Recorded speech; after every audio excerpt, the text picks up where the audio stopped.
100,000, 200,000, 500,000, 1,000,000. The voice echoed louder than all the rest, sharp, chaotic, suffocating. No one, not even me, understood why I was worth that much.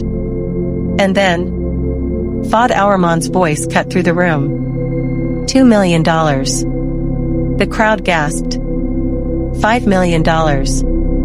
The same voice again. And just like that, I was sold to one of the wealthiest Arabic men in America. Just like that, I was taken from Africa to America. My first year was brutal. Adjusting wasn't just hard, it was survival. My skin became a target. My accent, my difference, everything about me was something they used to attack me. But none of it compared to the shadow that loomed over me. Fahd Al-Rahman himself. Now, let me ask you something. What would you say is the most vital organ in the human body? Some say the heart. Others say the brain. But Fahd? He disagreed. For him, the answer was simple. The head. To him, it wasn't just flesh and bone. It was power, it was leadership. It was control. He built his entire empire around that belief. But the day I uncovered his secret, I didn't just expose him. I destroyed him. I took it. I took his head. In my second year, I began to truly understand the new world I had been dragged into. On paper, Mr. Fahd was one of the most loved men in America. His name alone was enough to draw crowds. The cameras adored him, the magazines worshipped him, and the politicians lined up to shake his hand. He ran endless charities, feeding children, building schools, funding scholarships, and owned one of the biggest automobile factories in the country. More than half of America's population drove his cars. Sleek, shiny, electric vehicles that hummed through the streets like the future itself. He was the man of tomorrow. Clean energy, innovation, progress. Everyone cheered his name. And me? I was his perfect prop. To the world, I wasn't a girl bought at an auction, I was a miracle story. I was his charity case, his rescued daughter, the life he had saved from the gutters of Africa. In public, he treated me like gold. He held my hand during galas, draped me in silk dresses for photo shoots, and whispered fake encouragements that he knew the microphones would catch. On holidays, he paraded me through the most expensive malls in New York. Cameras followed us everywhere, people pointing, whispering, recording. And he loved it. He loved pretending not to notice the hundreds of phones capturing his every smile.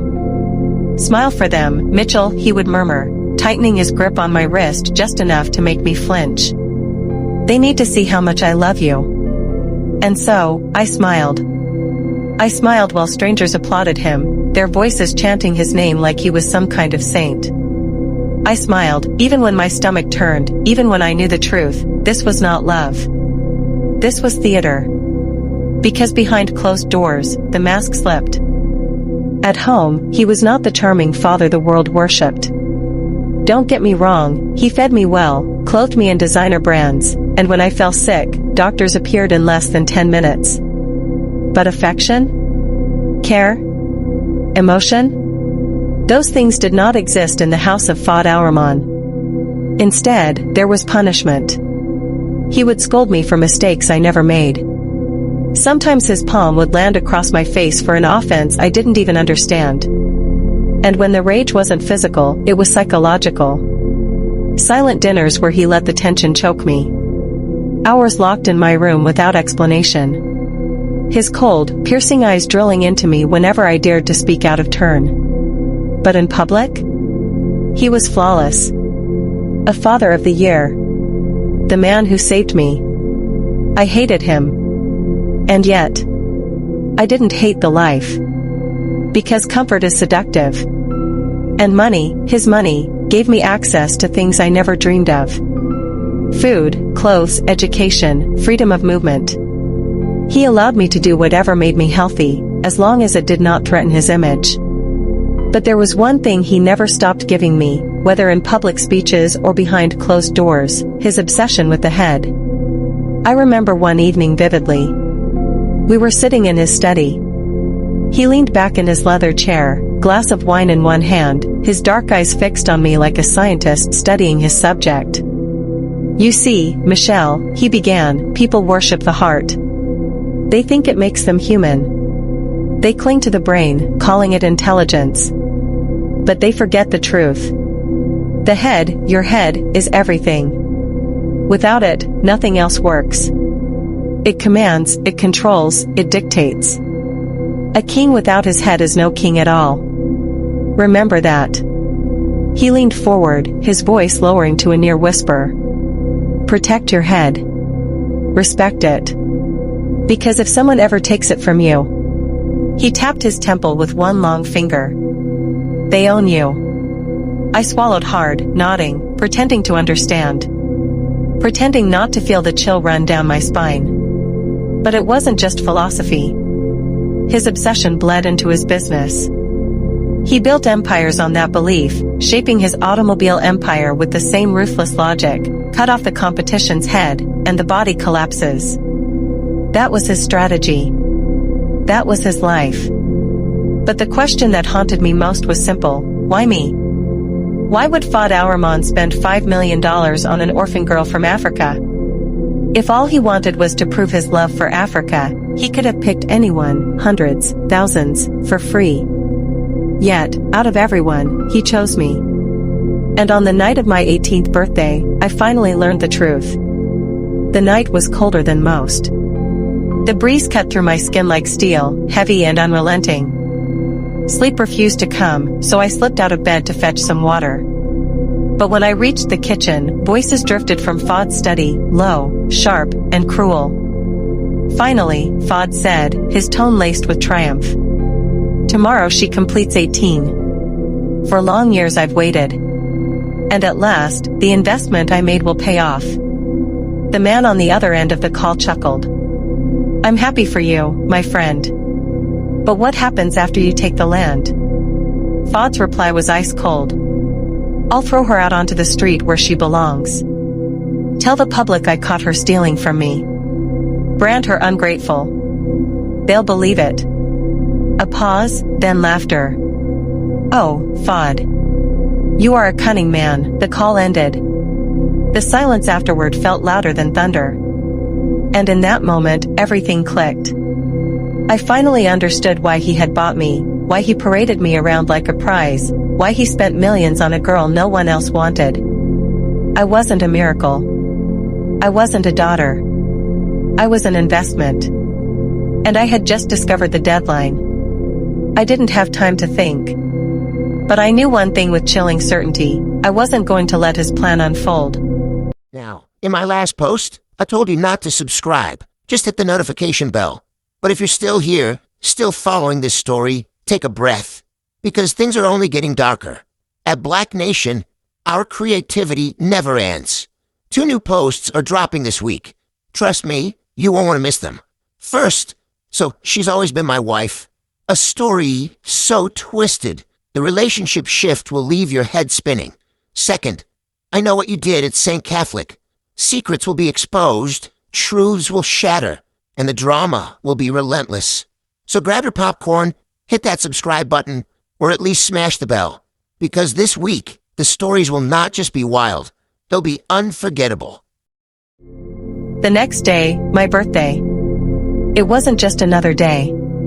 It was the day he had been waiting for. Fahd threw a party. To the cameras, to the guests, he said it was to celebrate me turning 18. But I knew better. This wasn't about me, it was about him. A victory parade. A public show of what he had achieved after buying me 4 years ago. The invitations weren't mine. They were his. Politicians, businessmen, investors, people whose loyalty he craved. Not one person in that glittering room was my friend. But he never expected that what I was about to do next would make him regret inviting them at all. The party began with Fahd raising a glass. His voice carried like silk dipped in poison. "To Michelle," he said, smiling that rehearsed smile, "my miracle." Then came the performance. He launched into his story, how he had found me in Congo, a poor little girl, crying and begging by the roadside. He painted himself as the savior, the hero, the man who lifted me from the dirt and turned me into something worth looking at. He was on a business trip, I heard him tell the crowd, and I was nothing but a child with no hope. His voice cracked as he remembered buying me, not as a man purchasing a human being, but as though he had rescued me from a burning building. By the time he finished, there were tears in his eyes. And the crowd? They ate it up. They clapped, they sniffled, they nodded. To them, it was a beautiful story. They thought they were watching a pulp transform into a butterfly. But I knew the truth. He wasn't raising a miracle. He was fattening a prey, one he planned to devour. The night rolled on with laughter and music, the guests drunk on his charm while the maids stood stiffly at the sidelines, watching. And then, finally, it happened. The moment Fahd had been waiting for. He walked over to me, a folder in his hand, his smile stretching wide. "Michelle, your gift," he announced loudly, so the whole room could hear. "I bought you your own car, just like you always wanted. All you have to do is sign here." The crowd clapped again, flashes from cameras exploding around us. But I saw his eyes. Excitement burned there, not for me, but for the papers in his hand. I gave him the warmest smile I could fake. He stood beside me, his pen gliding over a few lines, not even bothering to read.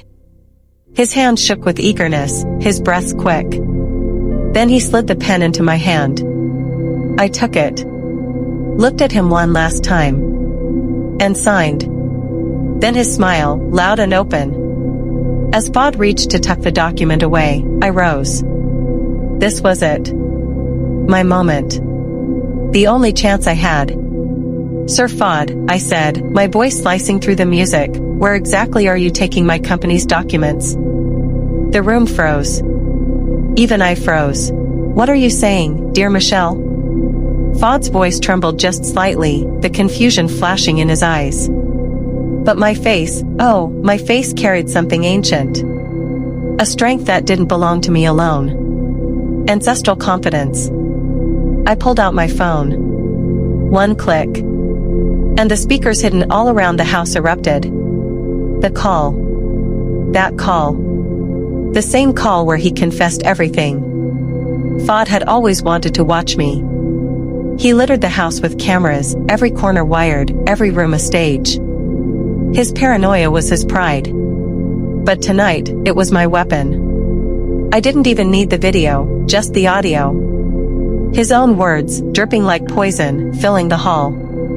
The crowd gasped, hands covering mouths. Shock rippled through them like fire. Nobody expected those diabolical words to belong to their beloved Fahd Al-Rahman. "What is this, Michelle?" His voice broke now, half anger, half fear. "This," I said, my spirit rising after years of silence, "is the real you." I turned to the crowd, my heart pounding but my words steady. Fahd Al-Rahman. The man who called himself my savior. The man who paraded me as his miracle child. When in fact he bought me, not as a daughter, but as a commodity. Gasps. Cries. Even Miss Phoebe, the state governor, leaned forward, eyes wide with disbelief. So she was bought, someone shouted from the crowd. Their outrage was fuel. And I was burning higher. "You know, I have always wondered why you would spend such large amount of money for someone as filthy as myself. And today I found out." My voice grew sharper. It was never about me. It was about what I carried. My father's land. A land soaked in cobalt. A land powerful enough to fuel his factories, power his cars, and crown him the king of tomorrow's world. I stepped closer, my glare locked on him. "Fahd, one of your greatest flaws has always been your arrogance. You leave trails. And thanks to Clara, the maid you treated like dirt, I followed them. I found everything." The murmurs grew louder. Cameras flashed. Phones tilted higher. "5 years ago, you discovered my father's land. You offered him $1 million for it. A land worth billions. He refused. It was his inheritance, his legacy. And you, my voice cracked with fury, you couldn't take no for an answer. I could feel the crowd holding its breath. A month later, my father was dead. Mysteriously. Conveniently. And when you returned, you discovered something you hadn't planned for. The land wasn't even in his name. It was in mine. So you bought me instead. You bought me, raised me like a puppet, and waited. 4 years of patience. 4 years of smiles and lies, all so you could steal at the moment I turned 18. And then? Then you planned to toss me onto the street like garbage, claim I was ungrateful, brand me a thief. I pointed at him. No more. The room cracked open like thunder. The crowd erupted, gasps, shouts, chaos. No one had expected this. Not even Clara, the maid who had helped me. Just yesterday, when I begged her to slip me access, she shook her head in fear. She thought it was impossible, that no one would believe me. But tonight she was watching the impossible unfold. Tonight, every word I spoke burned through the crowd like fire. Lies. Fahd barked, his face tightening. His perfect mask was breaking. All nonsense. You are lying, I would never. I stepped forward slowly, deliberately. My voice cut through the noise. Sir Fahd, do you remember your lesson? I asked, each word dripping with precision. The one you preached to me again and again, that nothing must ever affect the head? His eyes widened. He knew where this was going. Panic flickered in his face. He had built his empire on that belief. And now, it was about to destroy him. Well, Mr. Fahd Al-Rahman, I whispered, so the microphones carried it across the hall, I am sorry. But tonight, I will be taking your head. That will be my gift. I reached for the file in his trembling hands. The crowd gasped as I pulled a single page free. Cameras flashed like lightning. This, I announced, holding the paper high, was supposed to be my downfall.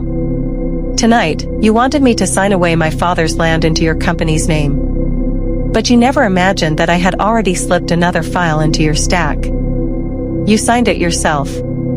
Your greed blinded you. I held the paper up higher.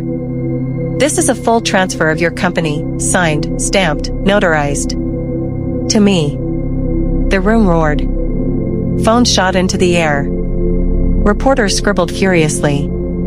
I turned back to him, smiling. You wanted my father's land? You wanted to own me? Instead, tonight, I own both. The land. And your company. Fahd Al-Rahman, tonight, I took your head.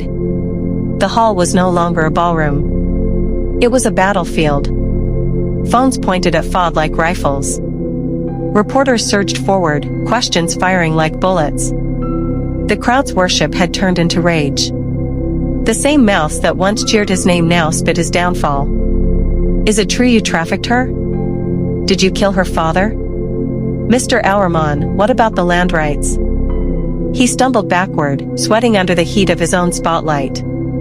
His lips quivered, reaching for excuses, but every word fell flat against the recording still echoing through the speakers. His empire of lies had crumbled in a single night. Then the doors burst open. Federal agents stormed in, dark suits cutting through the chaos. Badges flashed. The crowd parted like the sea, gasping as the agents swarmed him. Metal clicked around his wrists. His face twisted, rage, shame, disbelief. Fahd Al-Rahman, one of the agents barked, voice sharp as a blade, you are under arrest for human trafficking, fraud, and conspiracy to commit murder. The room exploded again, this time in cheers, curses, and shock. Cameras went wild, capturing every second of America's saint dragged out like a common criminal. And me? I stood in the center of it all, calm. Silent. Victorious. The file clutched in my hand was no longer just paper, it was my father's legacy, my liberation, my crown. As Fahd was hauled past me, our eyes locked one last time. His burned with fury. Mine burned brighter, with something older, something unbreakable. I leaned close enough for him to hear me over the chaos. I told you, Fahd, I whispered, tonight I took your head. The agent shoved him forward. Cameras caught his fall from grace. And I turned, my heel striking the marble like war drums.